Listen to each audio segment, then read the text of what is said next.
എല്ലാവർക്കും വിനീത നമസ്കാരം. ശ്രീമദ് ഭാഗവതം ദശമസ്കന്ധം ഉത്തരാർത്ഥം അധ്യായം 85 എന്ന് ആരംഭിക്കുന്നു. ഈ 85-ാമത്തെ അധ്യായത്തില് രാമകൃഷ്ണന്മാര് പിതാവായ വസുദേവന്റെ പ്രാർത്ഥന അനുസരിച്ചിട്ട് ജ്ഞാനത്തെ പ്രദാനം ചെയ്യുന്നു. അമ്മയുടെ പ്രാർത്ഥന അനുസരിച്ച് ഇതിനു മുമ്പ് മരിച്ചുപോയ മക്കളെ ഒക്കെ നൽകി എന്ന കഥ പറയാണ് ഈ അധ്യായത്തില്. അങ്ങനെ തീർത്ഥയാത്രയൊക്കെ കഴിഞ്ഞു വന്ന സന്തോഷ വർത്തമാനങ്ങള് ജനങ്ങളോടൊക്കെ പറഞ്ഞു ഉല്ലസിച്ചു കൊണ്ടിരിക്കുന്ന കാലത്ത് ഒരു ദിവസം ദേവകീ ദേവി ശ്രീകൃഷ്ണ ബലരാമന്മാരോട് ഇങ്ങനെ പറയാണ്, അല്ലയോ രാമ, ഹേ കൃഷ്ണ, നിങ്ങൾ രണ്ടുപേരും സാക്ഷാൽ ഈശ്വരന്മാരാണ്. ഭൂമിയുടെ ഭാരം തീർക്കാൻ അവതരിച്ചതാണ്. സർവശക്തന്മാരായ നിങ്ങൾക്ക് അസാധ്യമായിട്ട് ഒന്നും തന്നെ ഇല്ല എന്ന് എല്ലാവരും പറയണു. മരിച്ചുപോയ ഗുരുപുത്രനെ നിങ്ങൾ യമലോകത്ത് പോയി കൊണ്ടുവന്ന് കൊടുത്തില്ലേ? കൃഷ്ണന്റെ ജ്യേഷ്ഠന്മാരായിട്ട് ജനിച്ച 6 ഉണ്ണികളെ കംസൻ കൊന്നില്ലേ? അവരെ കാണാൻ എനിക്ക് മോഹമുണ്ട്. നിങ്ങൾ അവരെ ഒന്ന് കാണിച്ചു തരാം. ഇത് കേട്ടിട്ട് അമ്മയുടെ ആഗ്രഹം സാധിപ്പിക്കാൻ ഭഗവാൻ ബലരാമനോടും കൂടി സുതല ലോകത്തിൽ ചെന്നു. കൃതാർത്ഥനായിട്ടുള്ള മഹാബലി ഭക്തിപരവശനായിട്ട് അർഘ്യവാദ്യാദികളാൽ അവരെ പൂജിച്ച് സ്തുതിച്ചു. സ്തുതിപ്രിയനായ ഭഗവാൻ ഏറ്റവും സന്തോഷിച്ച് മഹാബലിയെ അനുഗ്രഹിച്ച് താൻ വന്ന കാര്യം മഹാബലിയോട് പറഞ്ഞു. പണ്ട് സ്വയംഭൂവ മന്വന്തരത്തിലെ മരീചിക്ക് ഊർണ എന്ന ഭാര്യയില് 6 പുത്രന്മാരുണ്ടായിരുന്നു. ഒരിക്കൽ ബ്രഹ്മദേവൻ കാമപീഡിതനായിട്ട് സരസ്വതി സംഗമത്തിന് മുതിർന്നപ്പോൾ ഈ 6 പേരും ബ്രഹ്മാവിനെ പരിഹസിച്ച് ചിരിച്ചു. ഈ പാപം കൊണ്ട് അവര് അസുരന്മാരായി ഹിരണ്യകശിപുവിന്റെ പുത്രന്മാരായിട്ട് ജനിച്ചു. പിന്നീട് ദേവകീ ദേവിയിൽ ജനിക്കുകയും കംസൻ അവരെ കൊല്ലുകയും ചെയ്തു. ആ 6 പേര് ഇവിടെ എത്തിയിട്ടുണ്ട്. അവരെ അമ്മയ്ക്ക് കാണിച്ചു കൊടുക്കണം. പിന്നീട് അവര് ശാപമോക്ഷം സിദ്ധിച്ച് ബ്രഹ്മലോകം പ്രാപിക്കുകയും ചെയ്യും. ഇങ്ങനെ ഭഗവാന്റെ വാക്ക് കേട്ട് മഹാബലി അവരെ വരുത്തി ഭഗവാനെ ഏൽപ്പിച്ച് ഭക്തിയോടുകൂടി പൂജിച്ചു. ഭഗവാൻ അവരെയും കൊണ്ട് ദ്വാരകയിലെത്തി കുട്ടികളെ അമ്മയ്ക്ക് കൊടുത്തു. പുത്രവാത്സല്യത്താൽ മുലപ്പാല് ചുരുന്ന ആ അമ്മ അവരെ മടിയിൽ വെച്ച് മുല കൊടുത്തു. ശ്രീകൃഷ്ണ ഭഗവാൻ പാനം ചെയ്തതിന്റെ ശേഷം സ്തന്യം പാനം ചെയ്യുക കാരണം അവർക്ക് ബ്രഹ്മനിന്ദാദോഷം തീർന്നു. അവരുടെ പാപമൊക്കെ അങ്ങോട്ട് തീർന്നു. അങ്ങനെ അവര് ദേവരൂപികളായിട്ട് ഭഗവാനെ വന്ദിച്ച് ബ്രഹ്മലോകത്തിലേക്ക് പോവുകയും ചെയ്തു. ശ്രീ ശുഖബ്രഹ്മർഷി പറയാണ്, അല്ലയോ പരീക്ഷിത്തെ, അചിന്ത്യ മഹിമയോടുകൂടിയ ഭഗവാന്റെ അത്ഭുത ലീലകൾക്ക് അവസാനമില്ല. പരിപാവനങ്ങളായ ഈ ചരിത്രങ്ങള് വായിക്കുകയും കേൾക്കുകയും ചെയ്താൽ സർവ്വ പാപങ്ങളും തീർന്ന് സദ്ഗതി ഉണ്ടാകുന്നതാണ് എന്ന് ശ്രീ ശുഖബ്രഹ്മർഷി ഫലശ്രുതിയും കൂടി പറഞ്ഞു. അഥ ശ്രീമദ്ഭാഗവത ദശമസ്കന്ധ 85-തമോധ്യായ. ശുക്ലാംബരധരം വിഷ്ണും ശശിവർണം ചതുർഭുജം പ്രസന്നവദനം ധ്യായേൽ സർവവിഘ്നോപശാന്തയേ.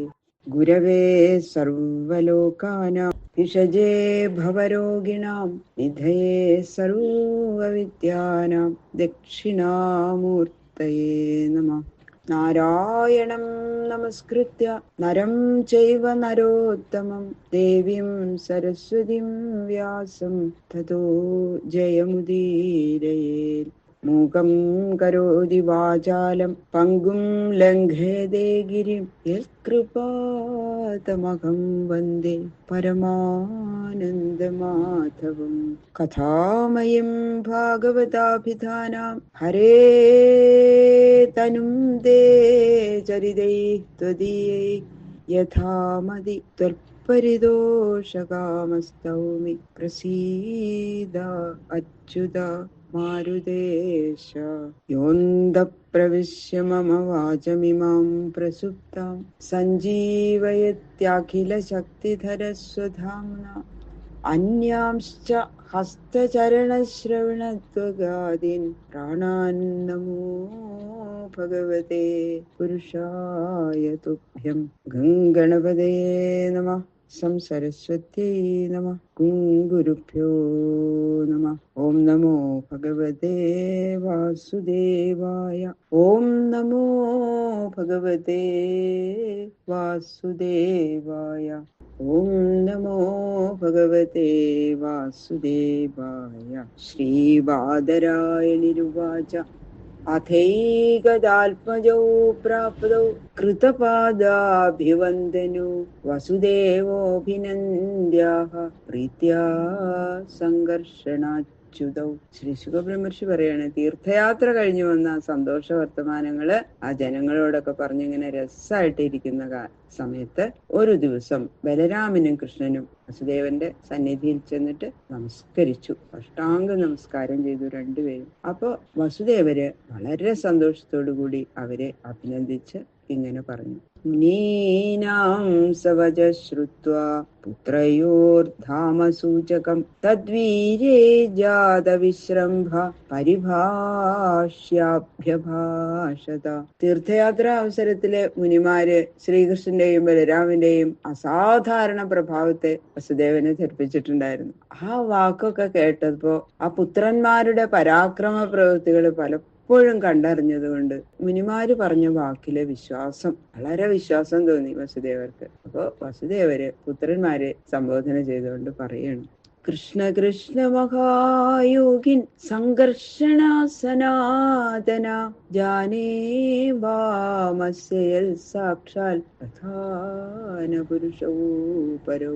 മഹായോഗിയായ ഹേ കൃഷ്ണ, എന്നും നശിക്കാതെ എങ്ങും പ്രകാശിച്ചു കൊണ്ടിരിക്കുന്ന ഹേ ബലരാമ, നിങ്ങൾ രണ്ടുപേരും ഈ ലോകത്തിന്റെ സ്വരൂപഭൂതന്മാരായ പ്രകൃതി പുരുഷന്മാരും ആ പ്രകൃതി പുരുഷന്മാരെ നിയമിക്കുന്ന ഈശ്വരന്മാരുമാണ് എന്ന് ഞാൻ അറിയണം. യത്രയേനയതോ യസ്യ യസ്മൈ യത് യത് യഥാ യഥാ സ്യാദിദം ഭഗവാൻ സാക്ഷാൽ പ്രധാന പുരുഷേശ്വര. ഈ ലോകം അനേകം സാധനങ്ങൾ കൊണ്ടുണ്ടാക്കപ്പെട്ടതാകുന്നു. എങ്ങനെയാ പ്രധാന പുരുഷാത്മക എന്ന് നിശ്ചയിക്കാം? അപ്പൊ അവരുടെയൊക്കെ നേതൃത്വം ഞങ്ങൾക്കാണെന്ന് എങ്ങനെയാ മനസ്സിലാക്കണതെന്ന് അങ്ങനെ ചോദിക്കുന്നുണ്ടെങ്കിൽ അതിനുള്ള സമാധാനം പറയുന്നു. ഈ ലോകത്തിന്റെ കർത്താവും കാരണവും യാതൊന്നു.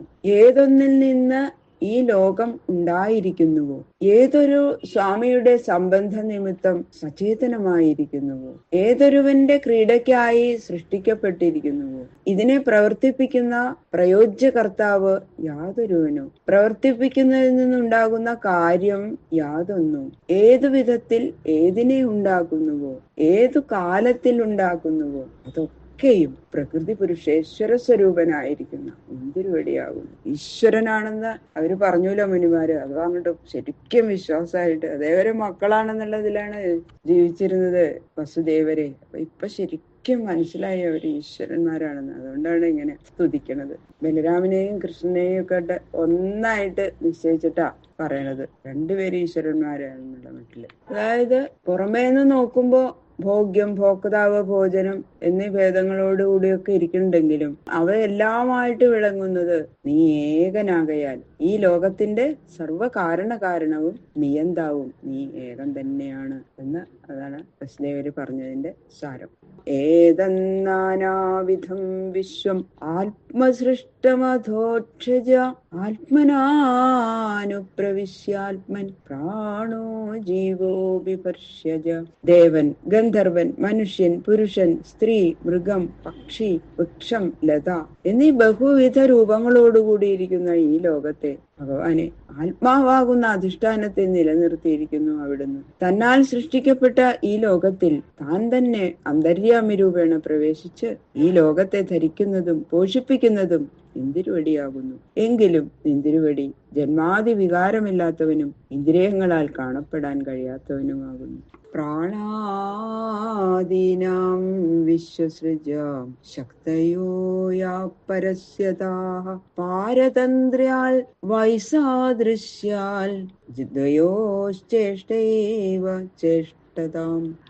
ലോകത്തിനും കാരണം വിചിത്ര ശക്തി സഹിതങ്ങളായിരിക്കുന്ന പ്രാണാദികളാണ്. അപ്പൊ പിന്നെ ഈശ്വരൻ തന്നെ ലോകത്തിന് ഏക കാരണം. അതിനാൽ ലോകം ഈശ്വരാത്മകമാണ് എന്ന് പറയണത് എങ്ങനെയാ അത് ശരിയാവുക എന്നുള്ള ശങ്ക അത് പരിഹരിക്കുകയാണ്. ഈ എല്ലാ ശക്തികളോടും കൂടിയ ബഹുവിധ ശക്തികളോട് കൂടിയിരിക്കുന്ന ഈ പ്രാണാത്മകമായിരിക്കുന്ന സൂത്രാത്മാവ്, കാലം, പ്രകൃതി, മഹത്തത്വം, അഹങ്കാര തത്വം, മഹാഭൂത പഞ്ചകം, 11 ഇന്ദ്രിയങ്ങള്, ഇവയാണ് ലോകത്തിന്റെ കാരണം എന്ന് പറയാൻ പറ്റില്ല. എന്തുകൊണ്ടെന്നാൽ ഇവയിൽ കാണപ്പെടുന്ന ശക്തികള് അതൊക്കെ ഈശ്വരന്റെ ശക്തികളാണ്. എന്തുകൊണ്ടെന്നാൽ ഇതൊക്കെ അചേതനങ്ങളാണ്, അതുകൊണ്ട് ക്രിയാരഹിതങ്ങളാണ്. ഈശ്വരൻ ചേതന സ്വരൂപനായതുകൊണ്ട് സ്വതന്ത്രൻ. പ്രാണാദികള് അചേതനങ്ങളാകയാൽ പരതന്ത്രങ്ങൾ. ബാണവും പുരുഷനും പോലെ എന്ന് പറഞ്ഞാൽ ഒരു പുരുഷൻ അയക്കുന്ന ബാണം ഒരാളെ മുറിപ്പെടുത്തുന്നത് ബാണത്തിന്റെ ശക്തി കൊണ്ടല്ലല്ലോ, പുരുഷന്റെ പ്രേരണാ ശക്തി കൊണ്ടല്ലേ. അപ്പൊ പ്രാണാദികളിൽ കാണപ്പെടുന്ന ശക്തി തൃണാദികളിൽ കാണപ്പെടുന്ന ശക്തി പോലെ പരകീയങ്ങളാണ്. അതായത് പുല്ല് ഒരു ദിക്കിൽ നിന്ന് മറ്റൊരു ദിക്കിലേക്ക് ചലിക്കുന്നത് അവയുടെ ശക്തി കൊണ്ടല്ല, ആ പുല്ലില് വ്യാപിക്കുന്ന വായുവിന്റെ ശക്തി കൊണ്ടാണ്. അതുപോലെ പ്രാണാദികൾക്ക് ലോക നിർമ്മാണ ശക്തി ഇല്ല, നിർമ്മാണത്തിന് വേണ്ട ജ്ഞാനവും ഇല്ല. ഈശ്വരന്റെ ശക്തി ഈ പ്രാണാദികളിൽ കൂടി വ്യക്തമായി സഞ്ചരിക്കുമ്പോൾ പ്രാണാദികൾക്ക് ക്രിയാശക്തി ഉണ്ടെന്ന് അജ്ഞദൃഷ്ടിയിൽ തോന്നുന്നു എന്ന് മാത്രമേ ഉള്ളൂ. പ്രാണാദികൾക്കും ശക്തിയുണ്ട്, ഈശ്വരനും ശക്തിയുണ്ട്. അപ്പൊ രണ്ട് ശക്തികളെ ഒന്നിച്ചു ചേർന്ന ലോകം ഉണ്ടാകണു എന്ന് പറഞ്ഞാൽ എന്താ വിരോധം? അതും ശങ്കിക്കണ്ട. അചേതനം ചേതനത്തെ ആശ്രയിച്ച് വ്യാപാരം നടത്തുന്നത് ലോകത്തില് സാധാരണയാണ്. അപ്പോ ചേതന സംയോഗം കൂടാതെ ഈ ഖഡ്ഗാദികളായ ആയുധങ്ങൾ കൊണ്ട് യാതൊരു പ്രയോജനവും ഉണ്ടാകുന്നതായി കാണപ്പെടുന്നില്ല. അതുകൊണ്ട് അവ ഒക്കെ അസ്വതന്ത്രങ്ങളും അചേതനങ്ങളും ആകുന്നു. അപ്രകാരം ഇരിക്കുന്ന ആ പ്രാണാദികള് ഈശ്വരന്റെ ശക്തി പ്രേരിതങ്ങളായിട്ട് ക്രിയാശക്തിമത്തുകളായി കാണപ്പെടുന്നു എന്ന് മാത്രം. ബാക്കിയുള്ള ശ്ലോകങ്ങള് നാളെ നോക്കാം. സർവത്ര ഗോവിന്ദ നാമ സങ്കീർത്തനം, ഗോവിന്ദ ഗോവിന്ദ ഗോവിന്ദ.